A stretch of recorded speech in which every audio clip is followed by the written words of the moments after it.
We need to be united on the essentials and then have charity to one another with regard to the non-essentials.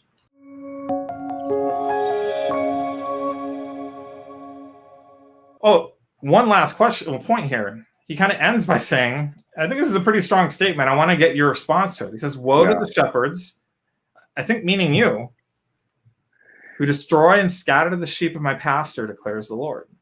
Jeremiah 23:1. Are you a shepherd who destroys and scatters the sheep of God's pasture?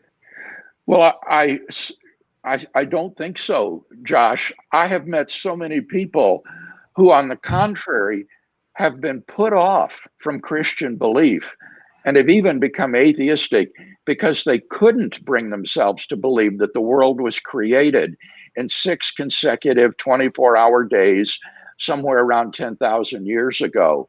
So those kinds of people, I am providing help to enable them to embrace Christian faith without committing what they would think to be intellectual suicide. And so, I mean, it really does come down to whether or not, the way I would phrase it in my parlance is, is Jesus greater than Origins? I mean, if he is, then it shouldn't matter if we disagree about details of Genesis.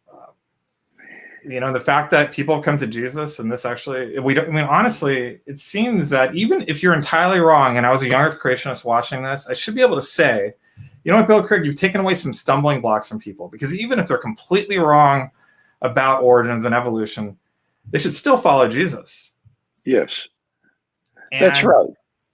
And you have made a way for many people to do that. So I thank you for your work, even though you're totally wrong about the age of the earth. I think you're confused about that. But hey, maybe that's even providential that God's blinded you to that so you can really help these people that need that help. That seems like a far more Christian position, a thoroughly grounded position that understands that Jesus is greater, right?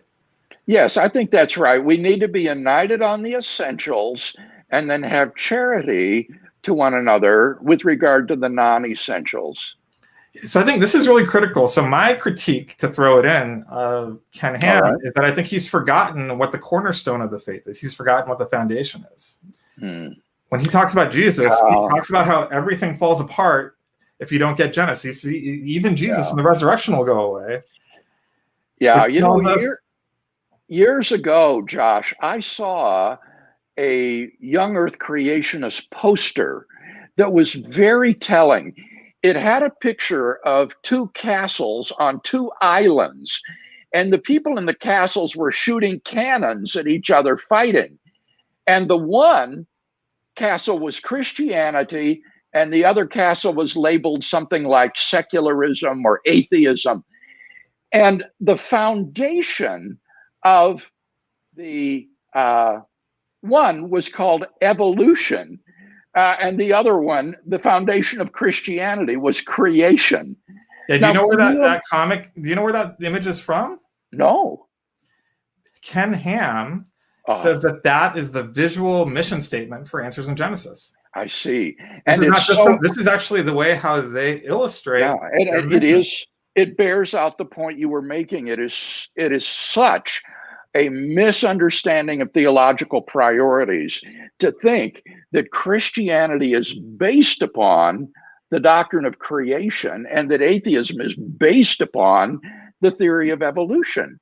It almost stands things on their head. Well, my concern with it is that it seems to be in direct contradiction with a literal reading of Scripture that says that Jesus is the cornerstone. I know, for goodness sake. I mean, I thought he was the cornerstone. He was the first stone laid, and he's the capstone too, isn't he? He's the last stone. And the keystone, the cornerstone that the builders rejected. Paul says, no foundation can anyone lay than that which is laid, which is Jesus Christ. Yeah, I mean, it's funny. I've talked to atheists, and peaceful science includes a lot of atheist scientists, and it's really interesting to see some of their responses to Ken Ham at our forum. A lot of them have actually come to your defense, and it's been interesting to see some of their theology. They get it. They know. They know that Christianity is grounded on Jesus, not rejection of evolution, not Young Earth Creationism. Right. And I got to say, in different ways, maybe they might agree with me saying this or not. I'm not talking about specific people right now. It really does seem that Jesus is still compelling. I think that there's something that makes sense about him, even when we can't figure everything else. I see a great deal of wisdom about how everything Scripture points to Jesus. If he's the foundation, that's what he's the one who makes sense of the Old Testament. He's the one who makes sense of the New Testament, and so much more. And without him, it just doesn't really make much sense. And I think sometimes when I was a young Earth Creationist, before I even knew who Ken Ham was, I kind of fell into the same trap of thinking other things needed to fill that place. That if that wasn't there, if my understanding of Genesis wasn't there, then everything would fall apart. And I think I was just wrong.